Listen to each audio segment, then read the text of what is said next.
General Smith, welcome to the Asia Pacific Conversations. I am delighted that you were able to make time for us. And I wanted to start the conversation, if possible, from getting your assessment of the overall security environment, particularly focusing on the Indo-Pacific.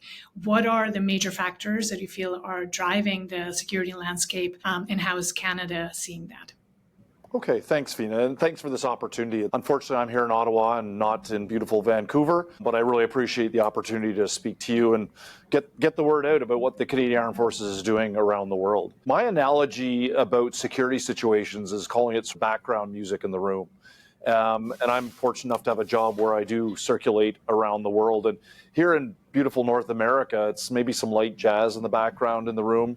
Things are pretty quiet. There is no geostrategic threat as such that it's worse than it used to be. There are either information operations or cyber or other sovereignty type threats that are increasingly worrisome, but it's not what the background music you'll hear elsewhere in the world.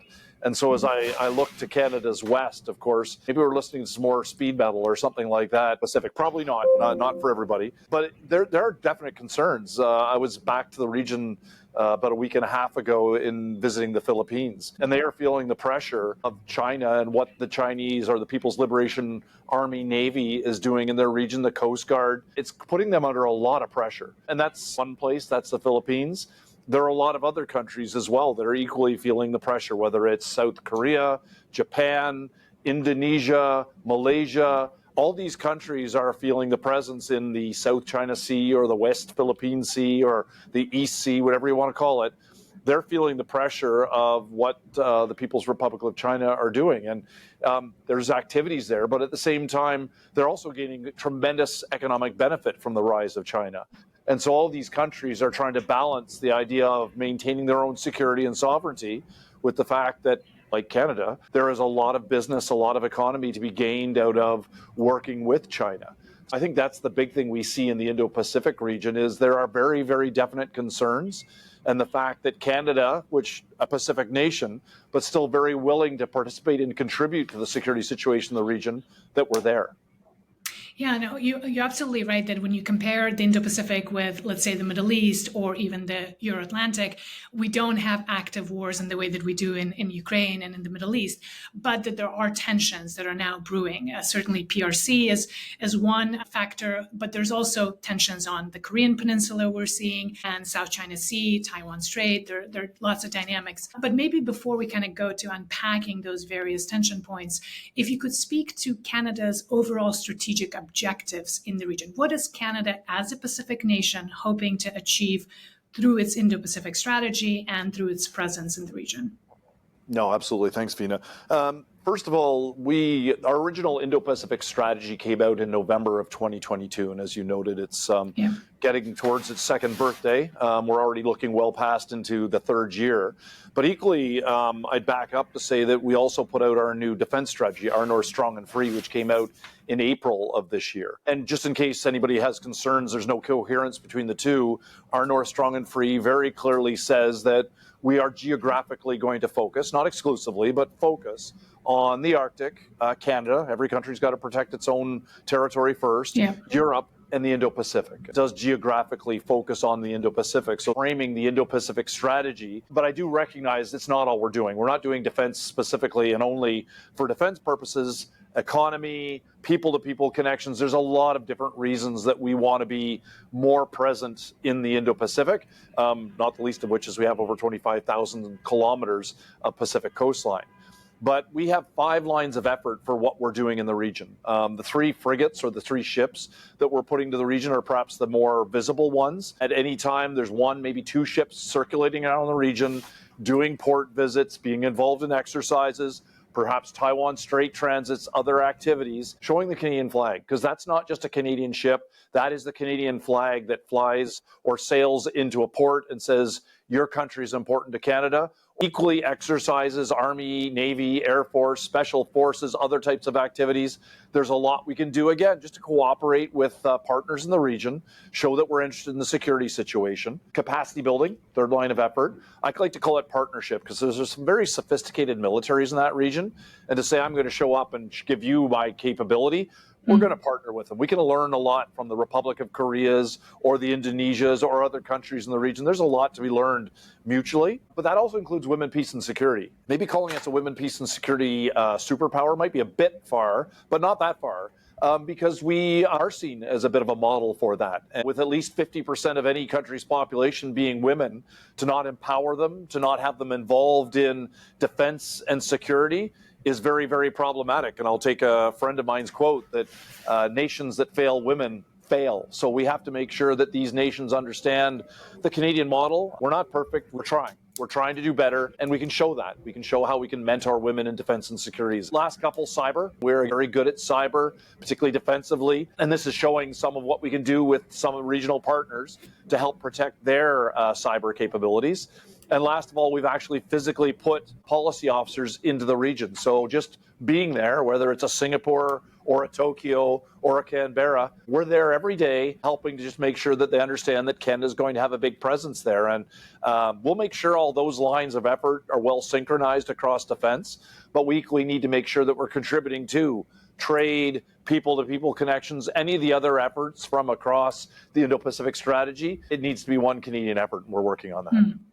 No, absolutely. And you're right to point out that usually when Canadians think of the Indo-Pacific region, we've traditionally thought about economic opportunities and economic growth and a lot of technology innovation and so forth. But that kind of prosperity needs to be also underpinned by peace and stability. And we need to not take that for granted for reasons that you raised in the beginning, that there are now changes with the rise of PLA, both in terms of the size of its military, but also the ambitions that it has in kind of taking South China Sea as its own territory and also the tensions with Taiwan. So the effort is really to be able to maintain that peace and stability in the region so that we can continue to engage on economic collaborations, people-to-people ties, and so forth.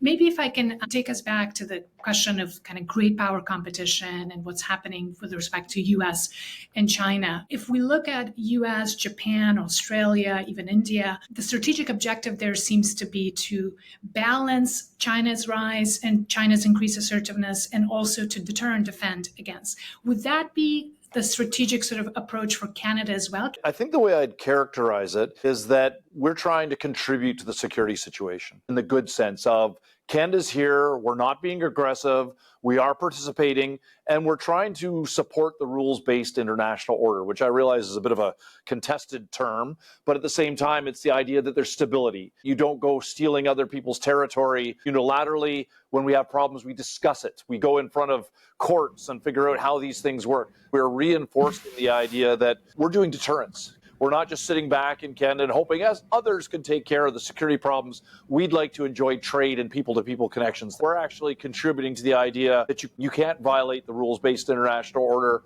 We're there to make sure you know that we care about it, and we're being visible doing so. Is our effort in any way hindered by the fact that we're not party to any of these emerging minilateral structures like AUKUS or the Quad or any of these other trilaterals that the US has set up? Does that impact us? I mean, I know there's a lot of commentary in the Canadian media, sort of why aren't we invited to be party to these things? To what extent that is making a difference practically from your perspective? Yeah, it's a very Canadian attitude, and I've heard it called FOMO, or the fear of missing out. Canada, we are a multilateral nation. We want to be there. We want to be part of the party. I don't know what party's happening over there right now, but we're part of it. And if it's not part of the Quad or AUKUS, we're doing some work on AUKUS Pillar 2. We have a lot to contribute, and indeed, that's the way I like to characterize it. Canada has a lot of great technology in that sense, and we can do more. Everything I've characterized about the Indo-Pacific strategy, we're still very able to do despite that. And I've traveled around the region quite a bit in the last 3 years of this job. And the only place I've been where they want less Canada might be China. And I say that a little bit facetiously. I've been to China. We're working together very carefully. Again, $100 billion in trade in a year, 2 million Chinese Canadians. We're not trying to have a problem back and forth. We've had some frictions. Really, we know a lot of the story of that. And we're working very carefully on reestablishing an ability to talk, particularly us military folks. The concern, if you're not talking, you're shooting each other. We're not. We're talking. And we have to have that culture, if you will. When there's a problem, we'll talk. And I sometimes deal in diplomacy kind of like marriage. And you and your spouse hopefully talk. People don't punch each other, they talk. And that's sort of the relationship we've established to China or with China. But more broadly, we've been very well accepted in the region. On China specifically, I note that the Shangri-La dialogue in Singapore, our Minister of Defense, Minister Blair, had a meeting with his counterpart. What has been happening since then? Has that opened up more mill-to-mill communications? I mean, you mentioned that obviously Canada does not want to escalate or provoke or fight anyone, but there have been in the past some intercepts on the part of Chinese in the region since that meeting of the defense ministers. I tend to participate in what's called the Shangri-La Dialogue Sherpa event, which is more of the lower level officials. And for everybody listening, if you think that sounds like a fantastic meeting, Shangri-La is the hotel. It used to be called the Fullerton Forum because there's the Fullerton Hotel in downtown Singapore. And as you said, the minister spoke to the Chinese defense minister. They had a very frank discussion. Of course, the minister was there in Vancouver talking to you about that.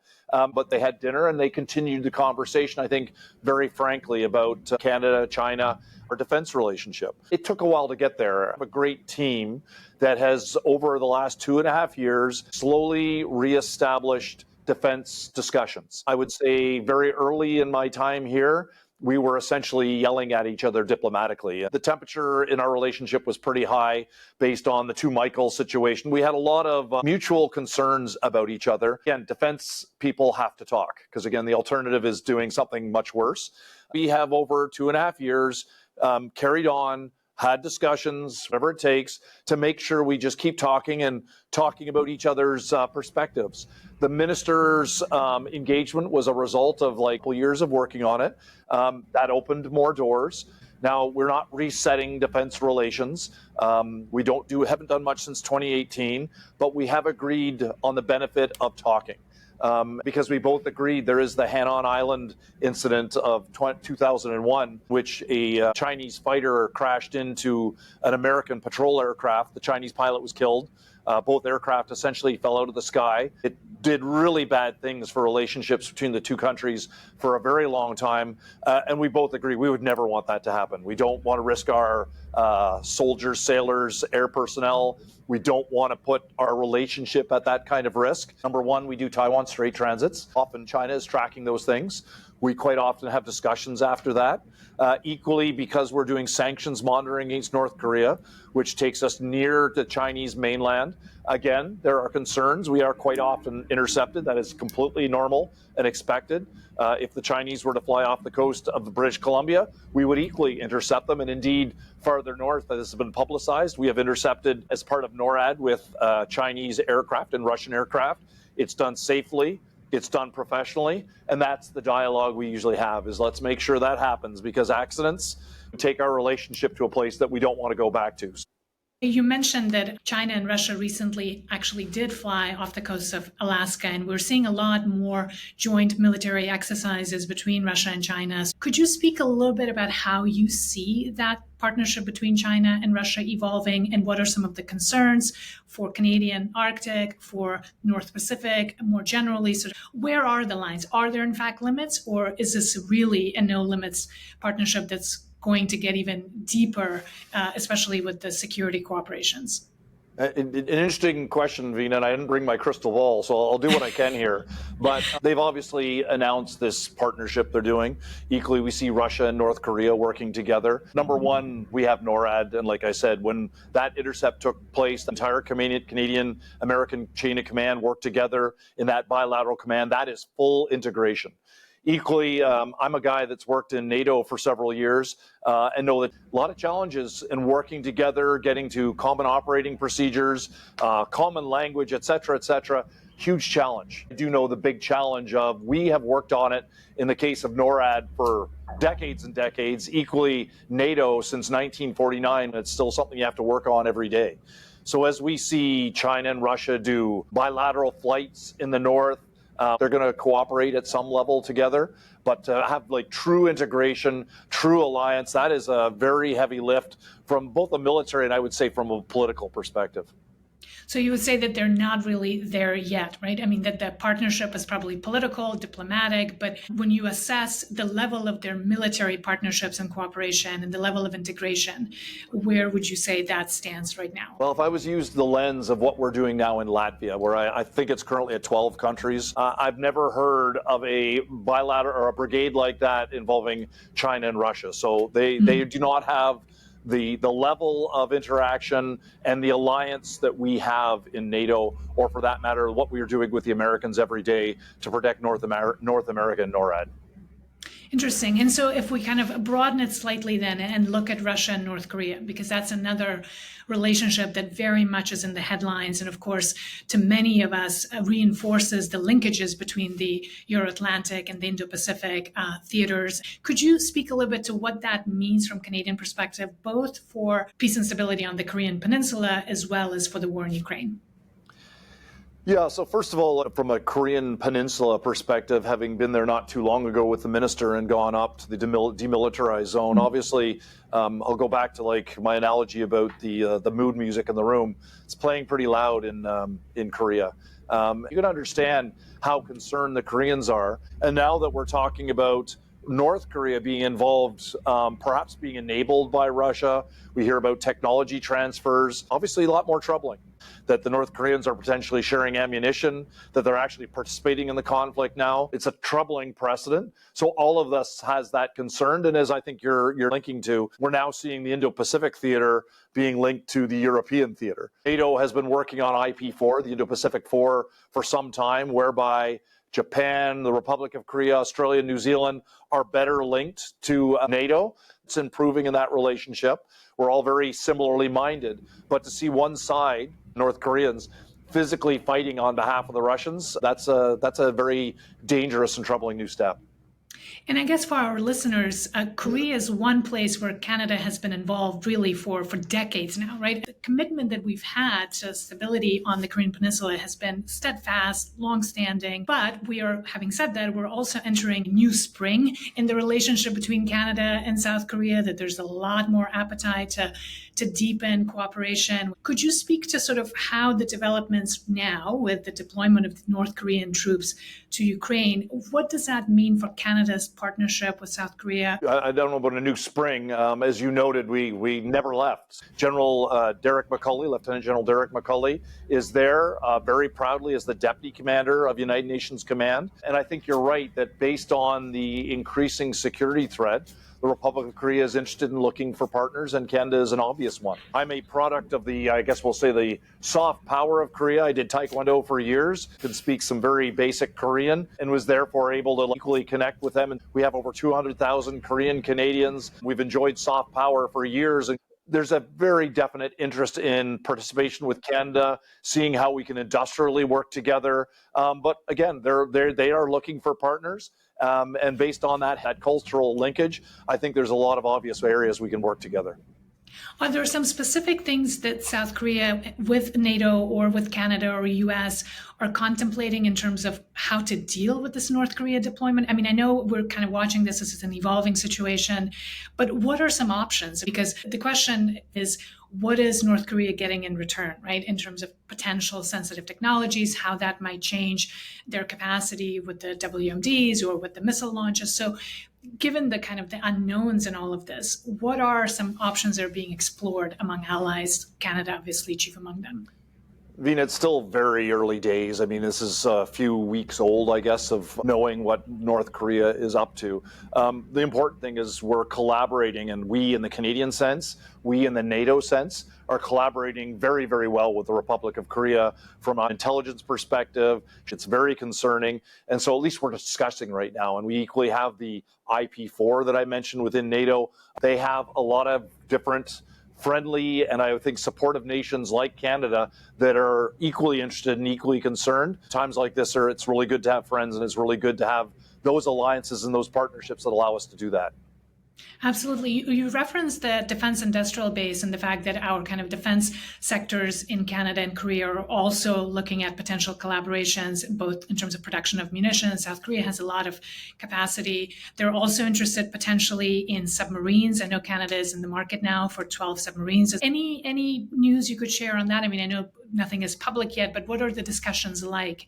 And what types of things are we looking at specifically partnering on the defense industrial base? They are very interested in cooperating with Canada. We have a dynamic, growing population. Korea's in a different place. They're more into demographic decline right now, but they equally have a fantastic, sophisticated defense industrial complex. And frankly, they have an Indo-Pacific strategy that came out about the same time as Canada's, and it asks to be a global pivotal state. It wants to be more involved in the world, and therefore the industrial engagement is an important part of that. And so they're very ready to do business with Canada. Of course, we're getting courted, if I can say that, by lots of countries that are aware that Canada, in our North Strong and Free defense policy, identifies to explore 12 submarines with the 2% pledged by the Prime Minister at the Washington summit. We're moving beyond explore. We've already issued what's called a request for information about those that could possibly provide submarines. And Korea is one such country that has shown interest in it. They've shown a great ability to both have a current very capable industrial complex, but equally share it with countries around the world that are interested in building up their militaries rapidly. Absolutely. General, you mentioned that we're being courted by a number of countries, and I know some of them are European. And one of the things that happened at the last NATO meeting in Washington was the commitment on the part of the Nordic states to have a lot more attention on Arctic defense and everything that's connected to the High North. Canada is at the heart of that. What does that look like on the Pacific side? And give us a sense of how developed those concepts are, how developed those conversations are about involving Japan and Korea in the Arctic strategy. Well, the Arctic is an area that we're all exploring for lots of different reasons. First of all, climate change. We're seeing the Arctic becoming increasingly accessible. China has shown greater interest in doing research in our Arctic. Russia has capabilities in the north that we have concerns about. Equally, as you noted, there are two new nations within NATO now, Finland and Sweden, who are Arctic nations. So there's a lot of reasons that are pushing us towards looking to the north a lot more. And if you want to be funny, you look at a globe and go to the North Atlantic, north of Canada, north of Pacific, well, it's all the Arctic. And so it's a connector as well. We are all looking at that, and very clearly within our North Strong and Free, the Arctic is named as an area that we need to do better on. And we're doing a lot of capability development for that area. I'm sure your listeners understand the sheer challenge of operating up there, whether it is infrastructure costs, the number of work hours you have, the climatic challenges of operating in the region, the effects of global warming to thaw areas. I could go on, but it is an example of we are all looking to our north, identifying as a clear area we need to cooperate on. And again, Japan, not that far away. I think these are important areas that we discuss when we talk about security in the region. We are, I think, very selfish about our Arctic. It is a vast, beautiful space that we want to protect environmentally, the people, etc. But at the same time, from a defense perspective, have to pay much more attention to it now. Mm-hmm. A colleague of yours, I think about 2 months ago, was mentioning that in addition to the High North, we also now need to pay a lot more attention to space and undersea activities, not to mention cyber, but just to kind of stick with Canada's capabilities in these emerging technologies and how really the character of warfare is changing. If you could speak a little bit to the advantages and disadvantages that Canada is currently facing. How are we modernizing our forces? How are we preparing for the warfare of tomorrow? Canada, of course, is blessed with wonderful geography. We have this giant trench to our east called the Atlantic Ocean, another to the west called the Pacific, a vast, beautiful space called the Arctic that is really hard to operate in, and a friendly superpower to our south. And so we're over a century, Canada has felt like a fireproof house far away from flammable material. Some of the technologies you've just named are changing things. Our defense policy recognizes that. And whether it is protecting undersea infrastructure, millions of kilometers of undersea cable. No country in the world is able to protect that right now, but it is an area we have to look at. Cyber, equally everywhere, all the time, all at once. We have to pay more attention to cyber. Precision long-range fires. Someone has the ability to shoot out of our Arctic or from a long way away and impact on our airspace very, very quickly. Drones. That's something we're watching every day occur at a very sophisticated level between Ukraine and Russia. All of those things are changing the security dynamics for us. And so we have to look at that. And I think last of all is space, which is equally everywhere. We operate out of space. I think you and I talking right now, those listening to their podcasts, I hope, which will be awesome, again, unable to do it without the ability of what we get from space. So I think every one of those aspects is just forcing us to look at how can we make sure that Canada is able to protect itself. And every country, first and foremost, is going to make sure we protect our own citizens. That's identified in our defense policy, but then thereafter looks at these adjacent areas of the Pacific Atlantic to say we have to be able to look at space, cyber, undersea, drones, etc., across all those areas. As you mentioned, General, we can't take our safety for granted. This idea of a fireproof house because of our blessed geography is coming under strain because of all of these technologies and just the changes that are happening. So given all of that, then the next obvious question becomes, are we investing enough in our defense? Are we investing enough in modernizing our forces, kind of in the people, the personnel, the culture? And of course, I don't have to tell you that the magic 2% of GDP NATO target and that Canada constantly comes under pressure. So what would you say kind of are things that are working in terms of the investments that have either been already put in or that are promised as part of the defense policy update? And what are the remaining challenges? Are we doing enough and what more should we be doing? Veena, of course, being in the military, I'm both A, apolitical, and B, I do what I'm told. So it is the level that gives us the resources. I think there's determination. Prime Minister Trudeau said we're going to get to 2% by 2032. That's direction to me. And I think there's tremendous determination within the Department of National Defence and the Canadian Armed Forces to get there. It's a heavy lift, though. Canada's actually, I know we don't culturally think of ourselves this way, but you get that when you travel a bit. We're a huge country, not just geographically, but economically. And I'm not an economist, fortunately, but our current GDP is somewhere around $3 trillion, which is what, $3,000 billion or something like that. It's right. A lot of money. 2% is a lot of money, and that's a lot of money to spend. That being said, I think there's a lot of determination to do that. And Our North Strong and Free had a bunch of explorer options in it. A lot of those are being pulled forward to we're doing them. You mentioned the 12 submarines as an example. So it is a heavy lift. It's a lot of work to be done. We're working on it actively here. Make sure that we can do what we need to do around the world. But number two is that we use Canadian taxpayers' monies efficiently. That is a lot of money that you and I pay for. I think we should expect the very best out of our Canadian Armed Forces and the Department of National Defence, and we're trying to do that. It's not the input of 2%, it's the output of making sure that we are more secure in Canada and contributing that much better around the world. I think one of the things, General, that people mention is more the kind of reputational risks to Canada about not meeting that target, as well as not being seen as an ally that pulls its weight. To what extent do you think that is a real risk? Is there, in fact, a strong demand signal for Canada to do more, or how is that seen outside from your perspective? Go back to my earlier statement. They go around the world, they want more Canada. We're not going to invade anybody. It's not like we're going to build up to such a level that creates a security dilemma for anyone. They want us to be more involved in security, whether it's the Indo-Pacific, whether it's in NATO in Europe or other locations. 2% is the measurement. It's what people know, and they just want us to get there, and we've committed to it. So now it's the hard part of getting us to actually physically use that 2%. And we're going to be able to do more. And we have to be very judicious about what that means to make a military that's a 2% military. There's some really troubling things going on geopolitically in Europe, geopolitically in the Indo-Pacific. You can look to the Middle East. It's on the front page of your newspaper if anybody still reads those things. It's on your iPad. We have a lot of areas that we have allies and partners that would like to see us contribute. So it's never a challenge of we don't want Canada. I think we're genuinely very appreciated. They just want us there more.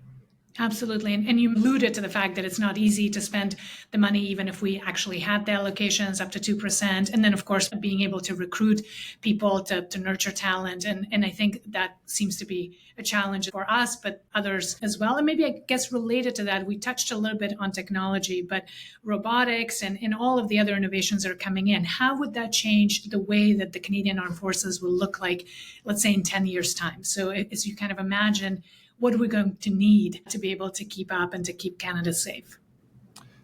Yeah, the future. Back to the crystal ball that I left in my office. I think we'll all agree that technology is going to be a big driver in the military and throughout the world, whether it's AI, robotics, cyber-related things. Yes, absolutely. It's very clearly the future. But that being said, the military conflict is inherently a human activity. We're going to need the very best and brightest of young Canadian women and men to be involved in this. I've been an infantry officer for 36 years. They're going to still need us. We're seeing that right now in Ukraine. We're seeing that right now in what's going on in the Middle East. We're seeing that no matter what happens in the Indo-Pacific. We need smart, talented, fit, young Canadian men and women to do that. And I think it's a fantastic job. I've seen almost 60 countries around the world in this job. If that's something that drives a young Canadian to see the world, help contribute, meet other people that genuinely want to meet them and work with them, I think there's a lot of benefit for the future. And young people that are going to be involved in this are going to be working on some cutting edge technology. If I had my crystal ball out, I could tell you more about it, but I just think there's a lot of opportunity in the future to bring smart young people together with great technology around the world. No, it's fantastic. And I'm sorry to kind of ask you to predict the future, but you're doing a great job. I was going to end on a note of saying what keeps you up at night, but I think given that there's so many difficult things, maybe I'll kind of switch it around and say what gives you hope? Sort of what are some things that make you hopeful as you look at all the challenges and all the things that we've discussed for the last 40 minutes or so? What makes you feel hopeful and optimistic about where things are heading? Yeah, Vina, I have a neat job because I get to travel a lot. And again, just in the Philippines recently, and equally get to go back to Europe and NATO quite frequently. How wonderful to be a Canadian. You show up at these, and I try to be humble about these things. I'm a humble Canadian with much to be humble for. But when you go to these locations, you're welcome. Philippines is thrilled with what Canada is doing in the region, always wanting more, but they're under a lot of pressure, and they're very happy to be seeing Canadians doing that. And indeed, I think the third largest expat population, if that's the right way to describe it, are Philippine Canadians. And so just about everybody I met with had a brother, sister, cousin from Toronto or Montreal. They're really happy to almost have fellow citizens showing up and helping them. Equally, to go back to Europe, where Canada has a lot of history. It's not so much, oh, hi, I'm Canadian. It's welcome back. They've seen us there before. They know that when it gets tough, we're going to show up, and we have to build a military that can contribute properly. But we're genuinely welcome no matter where we go. And I think we have a lot to contribute. So that makes me hopeful. That gives me hope every day that I think there's a lot of room for business for young Canadians in the future to do the same. Wonderful. Well, thank you so much again for joining us, sir, and for giving us all of your insights and ending on a hopeful note. And I can certainly say in the Philippines, you're absolutely right, sir. They definitely want more Canada. They are in a tough spot, but I think we're helping there. We're helping in many parts in the Indo-Pacific, which folks may not be aware of. We mentioned South Korea. We're also very active with Taiwan and so many other locations. So thank you so much again for being with us. Well, thanks as well, Vina, and what you and the Asia Pacific Foundation of Canada do. I think it's great that you get out there and talk about what Canada's doing in the world, what defense is doing. So thank you for helping. Wonderful.